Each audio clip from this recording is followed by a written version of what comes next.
એસી ક્યારે સર્વિસ કરાવવી જોઈએ?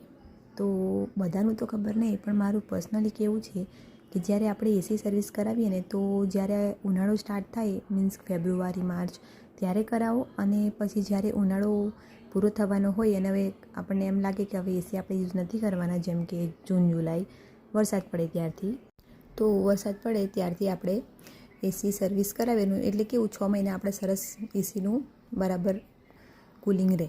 તો તમે પણ આ રીતના કરજો. અમે તો દર વખત આ જ રીતના કરું છું. આ ભાઈએ સરસ મજાનું એસી ક્લીન કરી આપ્યું. 500 રૂપિયામાં સારી સર્વિસ છે એમની. એમને અંદરથી પણ સાફ કર્યું અને બહારથી પણ ખૂબ સરસ રીતના સાફ કર્યું. એસીને આખું છૂટું પાડી અને બધું જેના સ્પેર પાર્ટ જેટલા છૂટા પડે એ બધા છૂટા પાડીને એમને બહુ જ ક્લીન કર્યું, જેથી બહુ ગંદુ પણ નથી થયો રૂમ. એ તો ખાલી એક વાયર અમારો થોડો અલગ રીતના કર્યો હતો, એટલે એમાંથી આ રૂમમાં થોડું પાણી પડ્યું, બાકીને સરસ મજાનું એસી સર્વિસ થઈ જાય છે. તો હવે ઉનાળો સ્ટાર્ટ થાય છે તો તમે સૌથી પહેલાં સર્વિસ કરાવી લો, કારણ કે થોડા ટાઈમમાં સર્વિસના 500 કે 600 કે 700 થઈ જશે. જો આ રીતના અમારું સરસ મજાના એસી થઈ ગયા છે. હવે સીધું જૂન જુલાઈમાં કરાવીશું. બાય.